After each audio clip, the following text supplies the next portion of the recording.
Bienvenue à toi pour la suite de cette vidéo. Alors, pourquoi j'ai tenu à faire une suite? C'est parce que la vérité, c'est un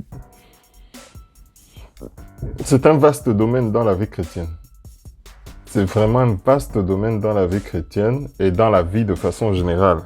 Il est rare de trouver ces personnes-là qui sont vraies du début jusqu'à la fin. Qui sont honnêtes du début jusqu'à la fin. Mais le point que je voulais souligner dans cette vidéo, c'est le fait que ici, dans la première partie, nous avons vu que si une personne est attachée à la vérité, il peut sauver une ville. Mais dans cette partie-là, je voudrais qu'on voit le fait que une personne qui est attachée à quelqu'un qui est attaché à la vérité, donc vous voyez, par ricochet, peut lui aussi sauver une ville. Pour cela, nous allons voir le passage, le beau passage de la Bible. Il est très long. Bon, il est long, donc je vais essayer de résumer. Je vais vous lire les passages les plus pertinents selon moi. Il s'agit de Abraham et Lot. C'est-à-dire que Abraham, considéré comme le père de la foi, était parti, c'est-à-dire le Seigneur lui a dit de quitter sa famille, de quitter sa patrie, et le Seigneur lui donnera son héritage. Et quand il est parti avec Lot. Abraham est devenu si riche, Lot aussi est devenu riche, qu'il a commencé, ses ouvriers ont commencé à se battre avec les ouvriers d'Abraham. Et lui aussi, il a commencé à un peu quereller, quoi, si je puis résumer ainsi. Et Abraham lui a dit, ok, non, toi, il n'est pas bon qu'il y ait de dispute entre toi et moi. Il vaut mieux que tu prennes ton chemin, tu prends même tu prends ce que tu veux comme richesse, tu prends ton chemin, hein, et puis moi, si tu vas à droite, moi je vais à la gauche, si tu vas à gauche, je vais à la droite. Et puis, il est arrivé que Lot est allé dans une ville qui s'appelle Sodome. Et dans cette ville-là, il y avait une pratique terrible de l'immoralité. La Bible dit que le Seigneur dit que les cris de Sodome sont venus jusqu'à moi. Et Dieu voulait détruire cette ville.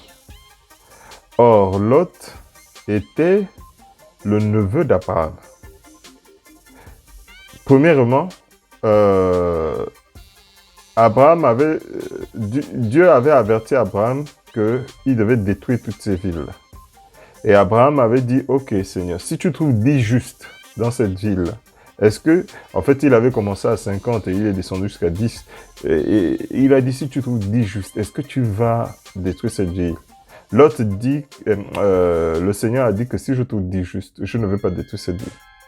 Et donc dans la ville, il y avait Lot, il y avait ses deux filles, il y avait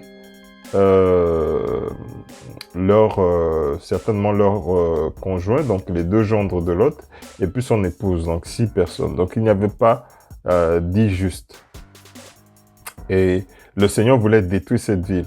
Mais le neveu d'Abraham était là-bas. Et donc tu vois, en étant neveu de quelqu'un qui cherche la vérité, tu vois, qui s'attache, on va dire, à la vérité, en étant neveu de quelqu'un qui s'attache à la vérité, Lot devait en être épargné.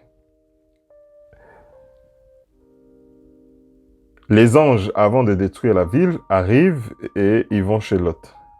Et ils demandent à Lot de prendre ses affaires et de partir. Mais la partie qui nous intéresse, c'est plus quand Lot s'en va. Et ça, je voudrais la lire pour vous. Alors, nous sommes dans Genèse 19.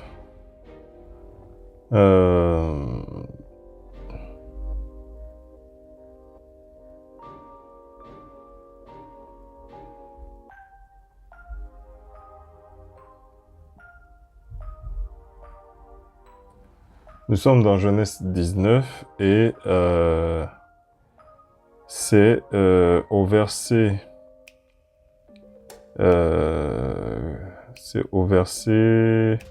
À partir du verset 17. Non, au verset 19. Il dit... en fait, les anges le pressaient en fait de partir et Lot prenait tout son temps alors que le temps était déjà venu de détruire la ville. Et puis, au verset 20, donc pendant qu'il le pressait, il a dit aux anges, « Voici, cette ville est assez proche pour que je m'y réfugie et elle est petite. Oh, que puis-je... oh, que je puisse m'y sauver, n'est-elle pas petite et que mon âme vive? » Et il lui dit, « Voici, je t'accorde encore cette grâce et je ne détruirai pas la ville dont tu parles. » Donc tu vois, c'est un peu...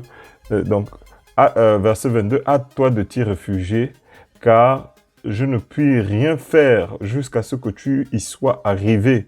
C'est pour cela que l'on a donné à cette ville le nom de Tsoar. » Tsoar. Donc, la ville de Tsoar a été épargnée. La ville de Tsoar a été épargnée parce que le Seigneur tenait à épargner Lot. Non pas. Bon, peut-être je ne vais pas mettre en dérision comment on appelle ça, la consécration de Lot. Hein. Ce n'est pas bien de mettre en dérision la consécration de Lot. Lot a quand même accueilli les anges, etc. Bon, il aurait pu laisser les anges passer, il aurait pu laisser les gens aussi attaquer les anges. On va dire que le Seigneur a fait sa part, Lot a fait aussi sa part. On ne peut pas aussi négliger le fait que Lot a accueilli les anges et qu'il était même prêt à laisser les gens violer ses filles pour protéger ces anges-là. Donc, je ne néglige pas la partie de Lot, c'est-à-dire son côté de s'attacher à la vérité. Mais n'empêche que si les anges ont tenu quand même à le sauver, c'est parce qu'il était quand même le neveu d'Abraham. Ça a beaucoup quand même pesé. C'est mon avis en tout cas, c'est mon interprétation. Mon interprétation, c'est qu'il y a eu sa petite partie, d'accord? Sa partie a fait 50%. Et la partie Abraham a fait aussi 50%. On ne peut pas négliger cette partie-là. C'est trop violent, les gars.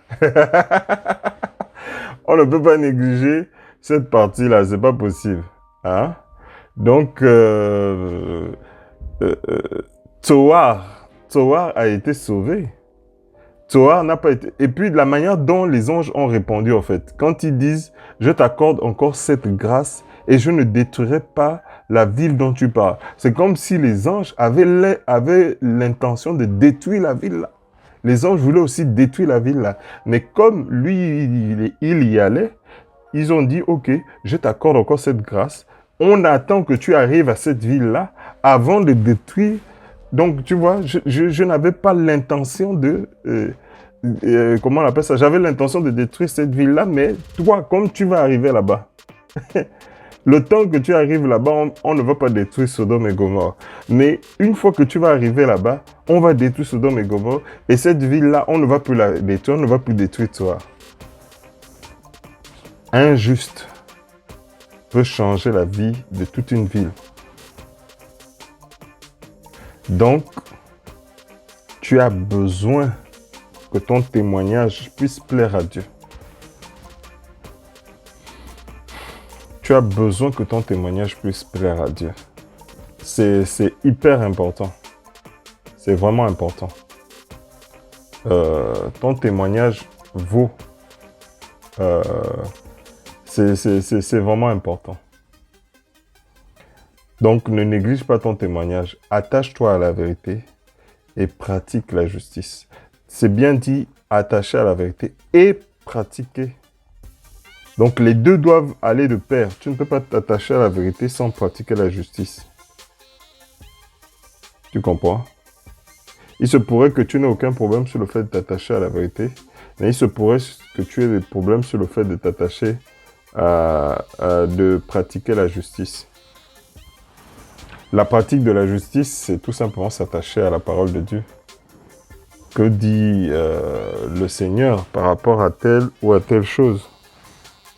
Que dit le Seigneur par rapport à telle ou à telle chose? Ça, c'est très important. Donc, voilà.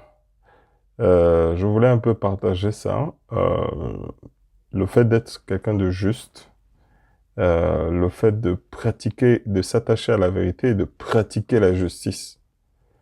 La pratique de la justice, c'est l'application de la vérité. Donc, en tant que chrétien, il faudrait que tu sois quelqu'un qui aime la vérité et qui pratique la justice. Le mensonge ne va te mener nulle part. J'espère que je vous ai aidé. Que le Seigneur vous bénisse abondamment. À une prochaine vidéo.